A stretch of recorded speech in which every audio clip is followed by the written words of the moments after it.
What's up, fam? He teaches on things you've never thought about ever. Something to live up to.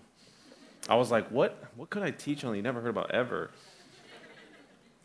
Have y'all ever thought about how one person can look at a mirror and another person can look at a mirror from two different angles and see something different? I don't even understand. This is not a part of my sermon. I just there's something I've never thought about ever. How does this? No one could explain to me how that happens. Anyway, nothing to do with the sermon, but maybe you've never thought about that ever, as Pastor Connor said.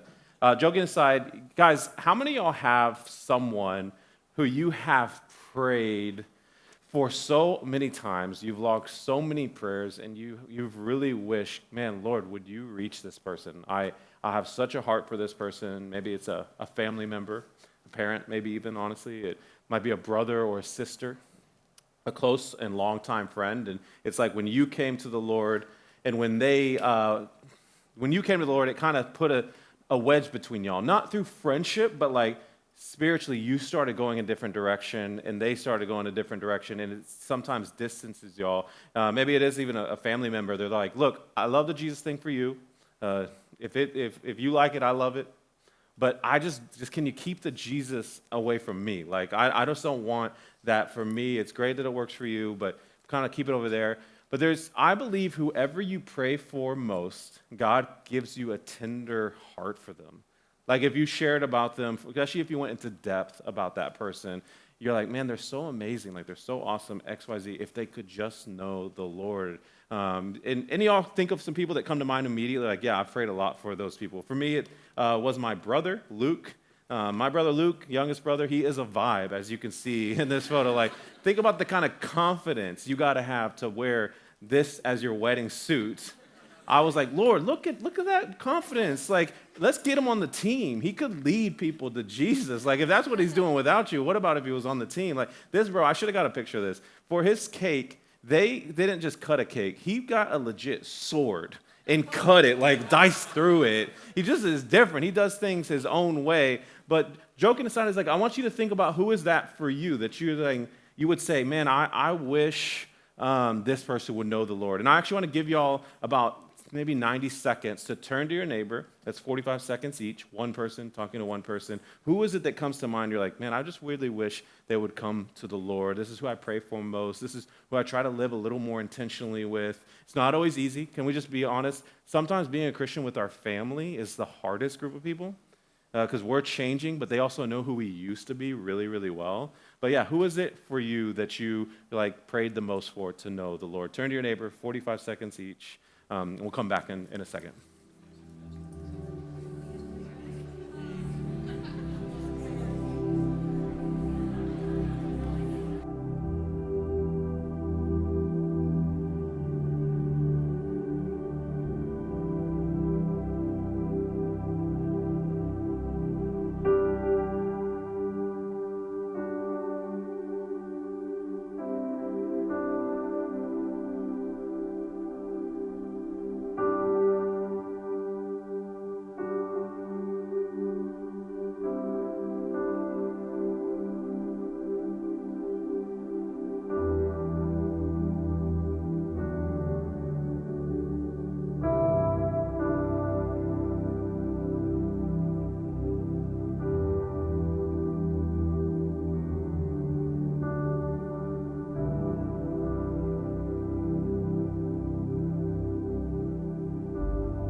Thirty more seconds.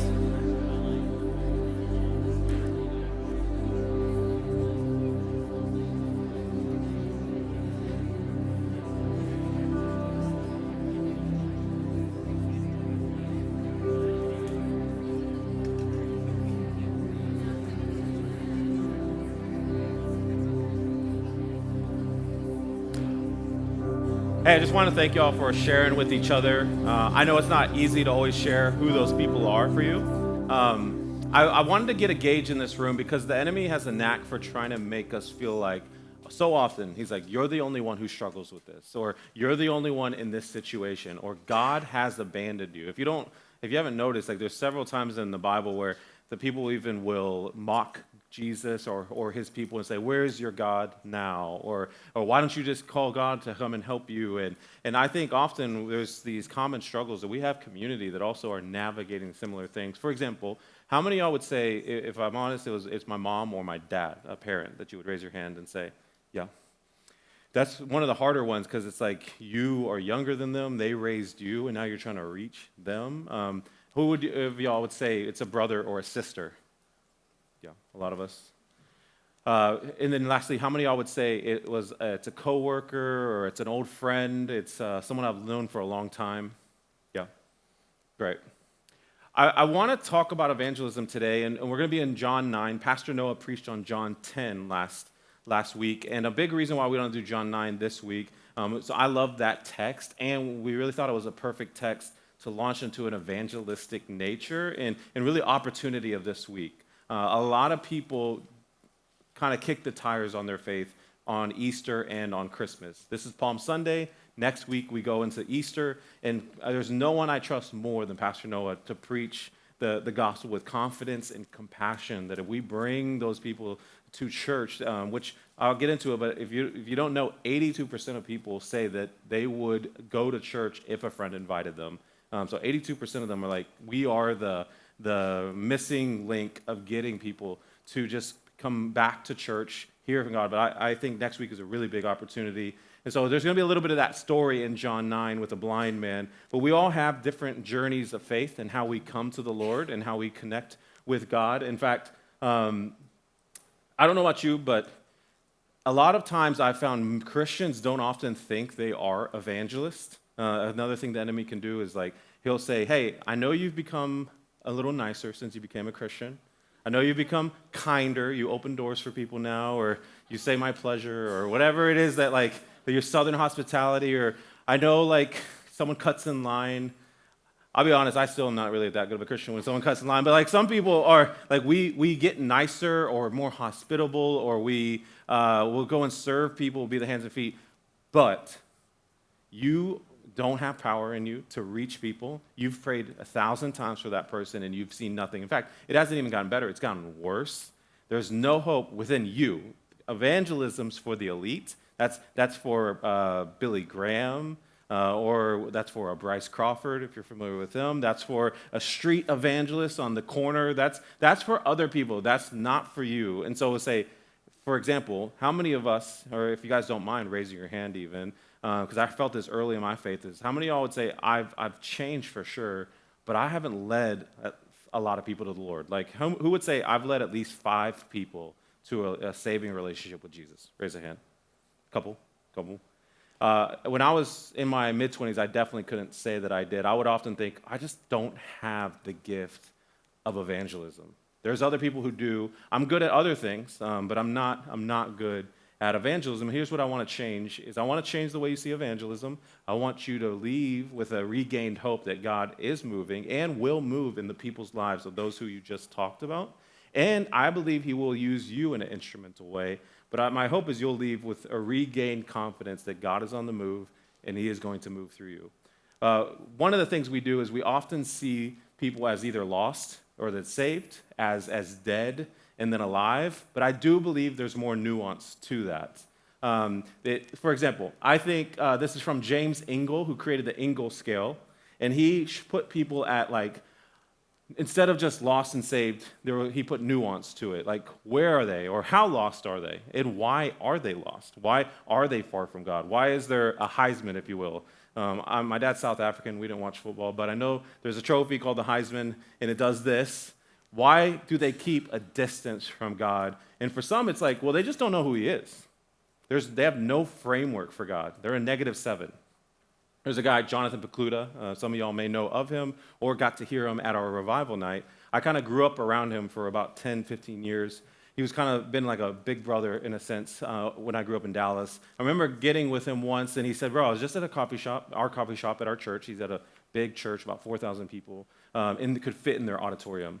So huge church, they have a huge, beautiful coffee shop. He said a guy from Japan was here, And I was talking to him, and I literally was telling him about Jesus, and he had never, ever heard of Jesus at all.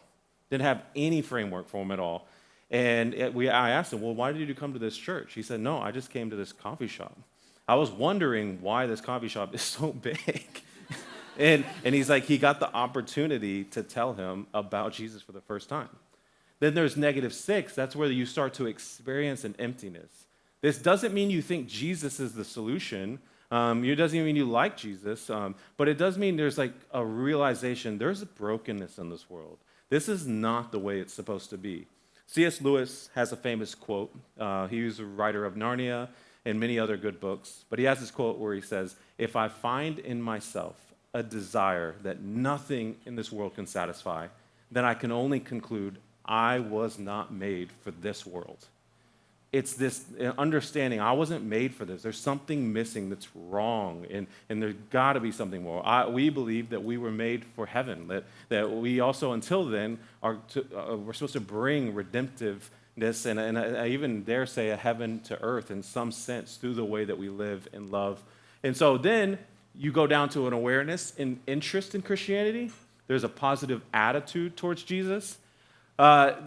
I think we're seeing this more than ever in the last couple of years on social media. There's like some very famous people that are starting to be like, I don't know, I'm a little curious about Jesus these days. I'm a little open. I was asking, we were downstairs talking about different people.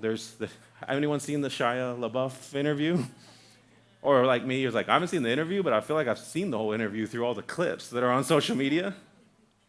Or there's when Kanye West was kind of coming around to faith, when Justin Bieber, even there was one guy, my wife was talking about, Skeppo.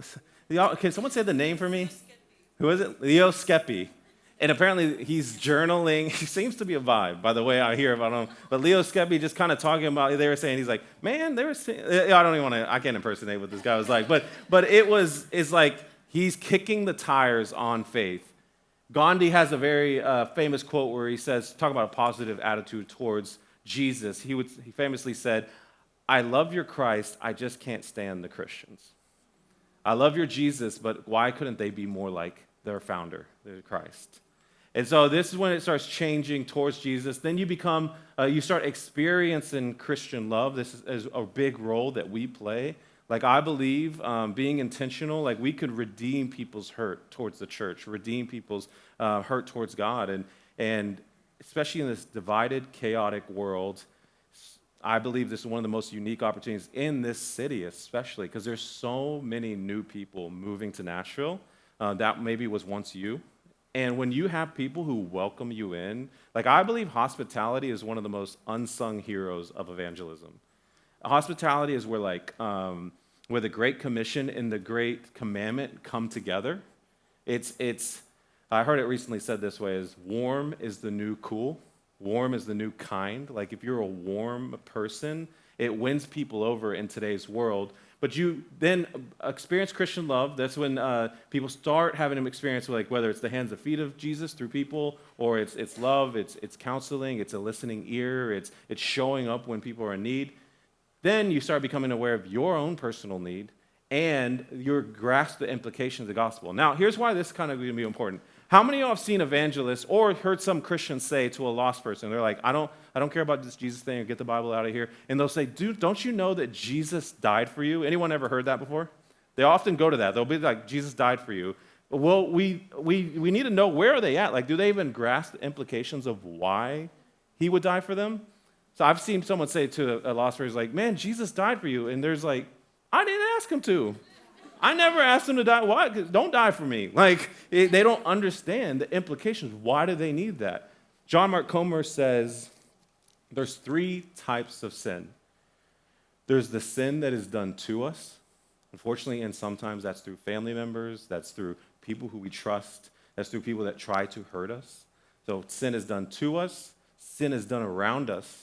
Some of us grew up in places where it's like, it would be really hard for me not to fall into sin. If you saw the way I grew up, if you saw what was normal around me, it was everywhere. It was just life. It was normal. So there's sin done to us, there's sin done around us, and there is sin done by us. When we realize the implication of the gospel, we realize I have contributed to the brokenness in this world. I have contributed to sin. Like, I have sinned against the Lord. This is, think about Peter. He comes in contact with Jesus and immediately says, I'm not worthy. John the Baptist, he's like, I'm not even worthy to tie and to lace your sandals. Like, there's this unworthiness. They grasp the implications. The woman who just tears up before Jesus and wipes his feet. Like, that's you talk about Shia LaBeouf. If you have seen one of the clips, he asked, what would you do if Jesus was in the room? Does anyone know what he says? He says, I would just shut up. He uses some other words, but he's like, I would just shut up, and and he starts tearing up, talking about, I would just kiss his feet, is what he says. I think that evangelism doesn't just end there. I want to come back to Shia, and I want to come back to what we do with people who are at a -1, 2, and 3. But then it goes to repentance and faith. Now, this is the spot that gets all the attention. This is the area like Pastor Noah is one of the best people I know at doing this right here. He can lead, and God used him as a unique instrument to lead people from a -3 or a -2 or even 6 to be like, you know what? I'm done with my way. I'm choosing God's way. I used to think God was a straitjacket trying to control me, and now I realize He's trying to free me and set me free to have life and life to the fullest. Like Pastor Noah, I joke, but this dude could we could go to Subway. We're trying to order some food. The guy's like, do you want wheat bread or do you want white bread? Legit, Pastor Noah, I really think he could do this. Certain people just have a unique gift in this area. He could be like, I don't know, wheat bread, white bread. Do you guys have the bread of life? And the guy would be like, oh, I don't know if we have the bread. What do you mean? And he's like, not we. I mean, do you have the bread of life? And he's like, yeah, I never thought about it. What do you... when I was 12, my dad, and then they just start and they start opening up, and he's like, all of a sudden he's praying over, he's like, it's okay, man, I want to tell you, and he's like, God sees you, and he's just like, he's got that gift. I go up, and I'm like, wheat bread, white bread, I'm like, do you want the bread of life? He's like, bro, if you don't get through this line, just let's keep it pushing, bro. Jonathan Bacluda, another dude, again, I've been around him a couple of times. There was one time we were trying to play spike ball on this beach, and him and another guy were sent to go get the spike ball kit at this beach place. It's been 30, 40 minutes. I'm texting the friend with JP. I'm like, yo, where are y'all? It's was 3 minutes away. And the guy's like, dude, he's sharing the gospel again. Because he's sharing the gospel with the guy at the spike ball set. And I'm over here like, can he get to it? It's like, come on, you got to finish it. But there's people that are good at that, and that, I want to say, just because you're not amazing at that does not mean you're not an evangelist. Just because you don't here's what I'd say. Could we possibly reimagine and reframe evangelism? Could we reframe evangelism as it doesn't have to be just getting people from lost to saved? What if evangelism is, if you move people closer to God, you are doing evangelism? If you move someone from a -7 and God uses you as an instrument to be at a -4, and it might take years so they move to a -3, but you were used as as an evangelist to help them grow closer to God. In fact, there's this verse that Saul talks about. He talks about this idea that some plant and some water, but God gives the growth. He says this in, one second.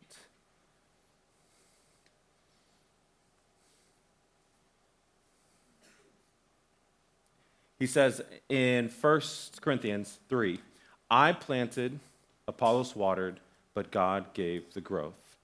He says it's not important who does the planting or who does the watering. All that matters is that God makes the seed grow. The one who plants and the one who waters have one purpose. We are all moving people closer to God. I believe that's evangelism. I think many of us have thought, I'm not an evangelist, and the enemy would love to undercut our confidence that God could use us through evangelism, when the reality is you actually have done evangelistic work and you have helped people grow closer to God. In fact, Acts 17:26, I didn't have this in the slides, I didn't plan on saying this. Acts 17:26 is one of my favorite verses, and if you struggle with your purpose or your calling, I want to tell you, Acts 17:26 actually says that we were put here at this time in this place so that we could help people feel their way to God. We were actually like you might say, man, I was born in the wrong era. I was supposed to be in the Princess Bride era, or like I was supposed to be in the 80s, or I love Stranger Things, or like I was supposed to be in this era. I'm telling you, no, God positioned you, placed you for such a time as this so that you could help people feel their way to God. We are all being transformed from one degree of glory to the next, is what the Bible says. And so for me, I talk about this repentance and faith. I just want to encourage y'all too, if you're new here, over 1,400 people in the last 2.5 years have come to a saving relationship with Jesus while coming to Way Church. Like, that's something to celebrate, that people have given their life to Jesus, and it is huge. That's not normal, and I don't ever want us to become just familiar. I remember what it was like to be lost. I always pray, Lord, don't let me forget what it was like when I was like this. This was me. When I came to faith, I rocked this tall tees, if y'all know about the tall tees, and changed my shoes every day. And this dude, on March 8, 2006, with my earrings and all, I really hope earrings come back so I can rock those. I still got ear piercings. But on March 8, 2006, joking aside, I went to church for the first time. A girl I was dating for 3 years, captain of the hip-hop team. I was the basketball guy. It was the Ghetto High School musical in the making. And this girl, 3 years, we were high school sweethearts, and she cheated on me. And it crushed me at 16 years old. And then I got into a fight with one of the players on the team, the basketball team. I get kicked off the team, same week. So I didn't want to use the language identity. This guy didn't really talk about identity back then.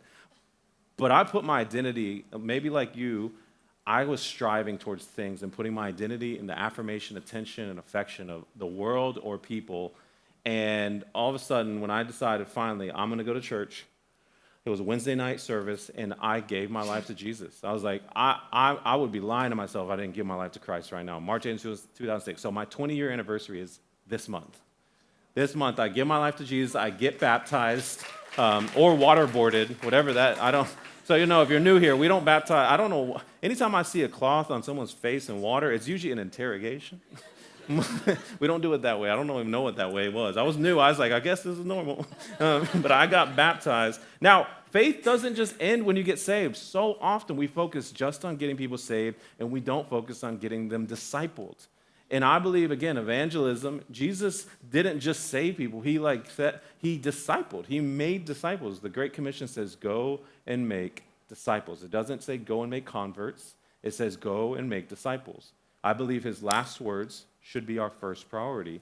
And so you then learn the basics of the faith, become a functioning member of the church, and you grow in character, lifestyle, and serving, and then you effectively share your faith, and you make disciples who make disciples. Now, I want to say this is, often, I talked about Shia LaBeouf, often we hold,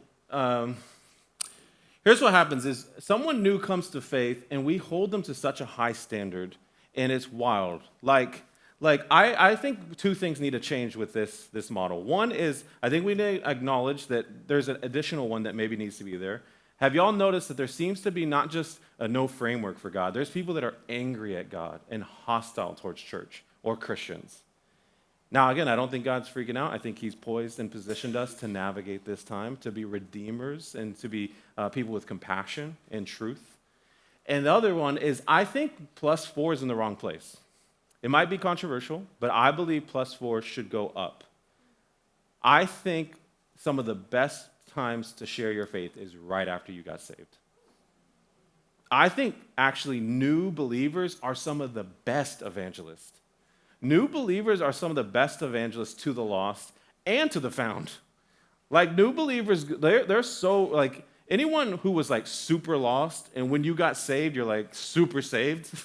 Y'all know what I'm talking about? I was like, when you were lost, you were all in lost. But when you got saved, you're like, I'm all in. There's people who get saved and I'm not cussing anymore. You all aren't cussing anymore. We are Christians now. We're going to church. It's when people got saved, often in the Old Testament and the New Testament, it said, and their house came to the Lord. It was like all of y'all. And luckily, there was a time, Old Testament, it was like the whole house got circumcised, is what it said. I'm so glad that doesn't happen anymore when someone gets saved. But there was a time like there was an influence in the life of that person that it kept going. I know it sounds controversial, but there was a woman at a well, if you've never heard of her, she was at a well, has a radical encounter with Jesus, and she didn't just like go and wait till she shared her faith. It says that right away, she went to go tell her town about Jesus. Right away. She didn't wait. It didn't say, oh, and she went to seminary and came back to her town to tell them all about Jesus.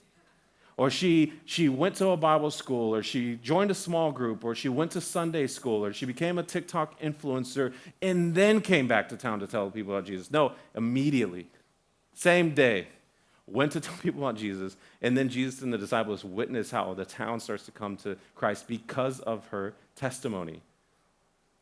Now, notice it's testimony. You might feel like, well, I don't know the basics of the Christian faith. How could I go and share my faith when I don't even feel like a great leader, speaker, orator? I'm not as bold. I'm not as zealous as those people. Well, the thing is, when you feel unqualified to share your faith, then share your testimony.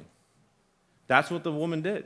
It's like, hey, I don't know about all the answers. I just know I was once over here, and because of this man right here, Jesus, I'm over here now.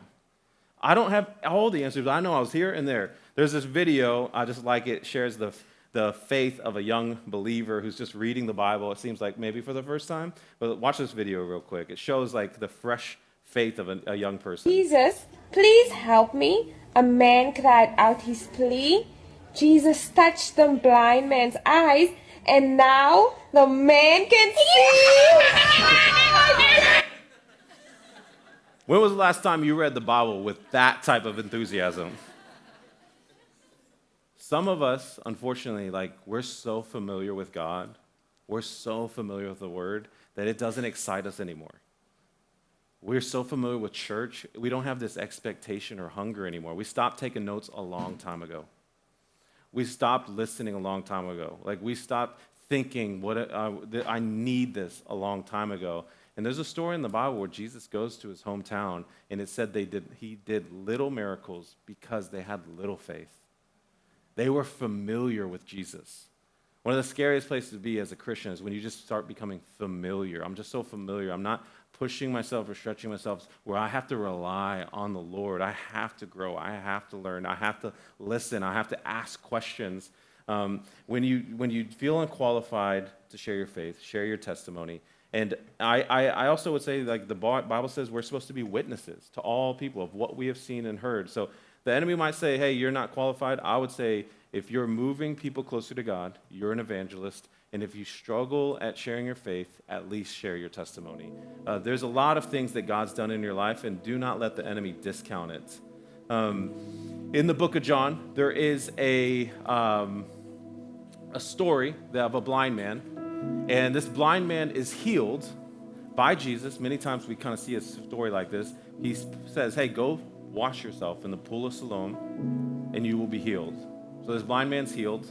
And basically, he comes back, and this is what's wild, is he gets saved, and the Pharisees get upset that he got, not saved, that he got healed.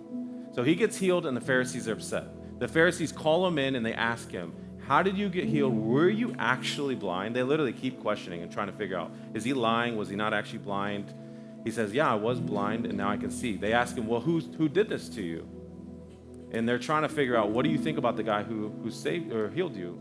He said, I don't know the man. I just met him. I know I was blind, and now I can see. Similar to the Samaritan woman. I don't know everything, but I know I met this man, and now I'm here. We all have a testimony. They said, well, do you think he's demonic? Because how is he doing this? And he's like, I think he might be a prophet, is what the blind man says. They really get mad at that. They send him off. They bring in his parents. And when they bring in his parents, it says, they summoned his parents and asked, is this your son, the one who you say was born blind? So how is it that he can now see? And his parents answered, we know he is our son, and we know that he was born blind, but how he can see, or who opened his eyes, we're not sure, we don't know. You got to ask him. He's old enough to speak for himself, and he's of age. He then says his parents said this because they were afraid of the Jews, for the Jews had already determined that anyone who confessed Jesus as the Christ would be put out of the synagogue. That's why his parents said, he is old enough, ask him.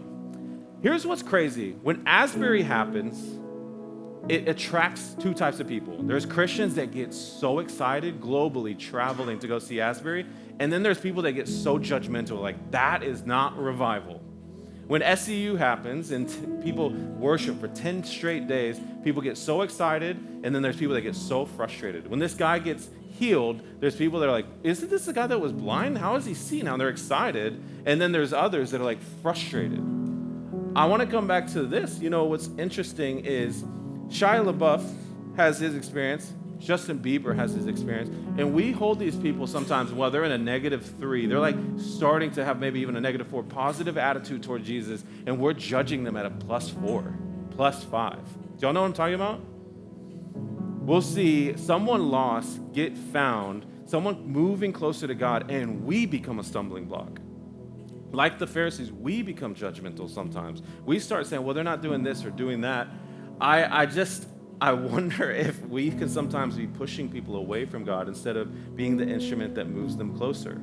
With this story, it shows that the parents are say what they say. So after they talk to the parents, it says, so a second time they called for the man. The blind man came in. Then they talked to the people around town. Then they talked to the parents. Now they bring him in again. It says, so a second time they called for the man who had been blind, and they said, give glory to God. We know that this man is a sinner. And he answered, this is talking about Jesus. Whether Jesus is a sinner or not, I don't know. All I know is that I was blind, and now I can see. That's his testimony. I don't know who he is. I just met him. All I know is I was blind, and now I can see. He said, this is the funny part. He says, what did he do to you? They ask, how did he open your eyes? They ask him. And he replies, I already told you, and you did not listen. Why do you want to hear it again? The most innocent thing ever. He says, do you also want to become a disciple of Jesus? Yeah, new believers make great evangelists. They just want to reach people. This line though, whether he is a sinner or not, I do not know. All I know is I was blind, and now I can see. You may not know this, but this verse influenced one of the most popular, if not the most popular hymn of all time. It's called Amazing Grace. You guys have heard of this song? It was actually written by someone you probably don't know the story behind, maybe you do. A guy named John Newton wrote Amazing Grace in the 1700s. This was a former slave ship captain who transported slaves, hundreds and thousands of slaves from Great Britain. And he was a slave ship captain that had a radical encounter with God, fully changed his ways, vowed his life to Jesus, and to try to redeem all that he had done and all the wickedness and evil that he had done, that he tried to end the British slave trade. And for 26 years, him and William Wilberforce and several others, they did end the British slave trade after 26 years working with Parliament, and then that influenced America and the rest of the world, ending the British slave trade because of this man. And he wrote a song called Amazing Grace, and it said, amazing grace, how sweet the sound that saved a wretch like me. I once was lost, but now am found. I was blind, but now I can see. You do have a testimony. There's this app called Time Hop. This is random. I didn't plan on saying this either, but my wife looks at it every morning. Time Hop is an app that you can connect to your Facebook, Instagram, and photos, and it tells you what were you doing 2 years ago today? What were you doing 6 years ago today? And whenever you look at a time hop, I think the enemy's like, yo, you don't have anything unique going on in your life to share a great testimony. But I don't know about y'all, when I look at this photo, God's done a lot. He's done a lot in my life. And joking aside, when I look and I see, man, the goodness of God, he has done so much in my life and in your life. C.S. Lewis says, it's funny that day by day, it feels like nothing is changing. But then when you look back, you realize everything's different. We have to be good at seeing how God has moved. We have to be good at remembering what it was like to be lost so that we can savor all that has happened since we've been found. You may not have this testimony of a slave ship captain or some of the people we talked about, the blind man or the woman at the well, but I promise you, I'm looking at some people, I know some of you have a story where you would say, I once was depressed, but now I can see. There was a time, it was really difficult, and it was some dark seasons of my life, but now I see.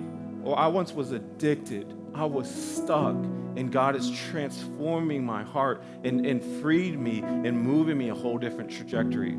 Some of you guys would say, I was empty. Like my pictures, the photos, the videos looked like everything was awesome, but inside, God and me knew it was empty. I was striving, exhausted. I was suicidal, and now I can see. I thought about so often taking my life, but now I can see. I was selfish, I was lost, but now I am free. Because of Jesus, I was here, and now I'm here.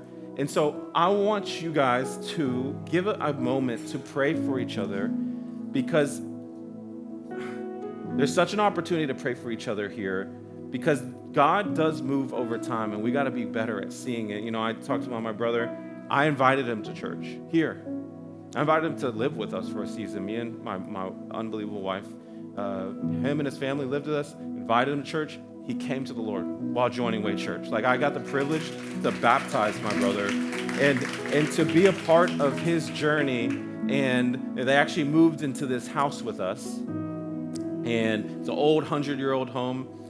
And here's what I want to do is I want to give you guys an opportunity to pray for each other. You heard about the different people that they shared about, that you guys want to know the Lord, and I think God is going to move. But there's this story in the Bible where their friends try to get their friend, paralyzed man, through the roof to get to Jesus. You all heard of this story? We all kind of heard about it. I don't know if you thought about it this way. One, we all need friends like that. There's like, I don't care where you're at, I'm getting you to Jesus. He's like, I literally can't walk. All right, well, I'm gonna pick you up. I like to think he's like, I've tried everything, y'all. Like, this is not gonna be any different. I don't know for sure, this is conjecture, but I like to think he didn't even have faith. His friends had faith for him. We gotta have those kind of friends. Like, I'm picking you, we can't go anywhere. You can't run. I'm picking you up, we getting you to Jesus. And then they get to the crowd, they start cutting in line. I don't dig that. But they're like, hey bro, we gotta do what we gotta do. We're cutting in line. Then they get so close to the house, and it's like the house must have been packed that they're like, you know what? Let's do some breaking and entering. For you, I would do it. For you, I'd do it. They break through the person's house. Here's why I bring this house. We had this house after been there 100 years, 2 weeks into living in the house. Y'all know that song that says, the rain came, the wind blew, my house is built on you. Scary song, y'all. I sung that one night, and then legit that night came to this happening to my house. Tree fell on the house 2 weeks into living there. So you may like the story of when the people break through the roof. I'm like, yo, if it's your house, great. I love the story. If it's my house, I know what it's like now. Like, I know what it's like. But here's what's interesting about the story. It says that when Jesus saw their faith, can y'all say their faith? It's such a big deal. It's changed my prayer life. That when Jesus saw their faith, he said to the paralyzed man, go, son, your sins are forgiven. And then he says, get up and walk. It didn't say he just saw the paralyzed man's faith. It said their faith. There are so many times since I've realized that we could borrow each other's faith. That when I'm down, there's times when I'm like, I've prayed this a million times, or I'm down, I've got to be honest. Like, I've kind of come to the end of my rope. Dallas Willard says, God's address is at the end of your rope. And I want to invite you in. Will you go to the Lord with me? And so you guys shared about people you care about, who you want to know the Lord. And I don't want us to miss the opportunity to pray. Like, would you bring fresh faith? Will you, God, see their faith in this room for the people you care for? And so let's turn to our neighbor. And those people you were thinking about, those people who you brought up, let's close out with just prayer. Bring some faith to the room, and it's a way that it re-energizes our pursuit and our expectation that God is going to move in those people's story. And so turn to your neighbor, let's pray, and Pastor Jake will lead us out.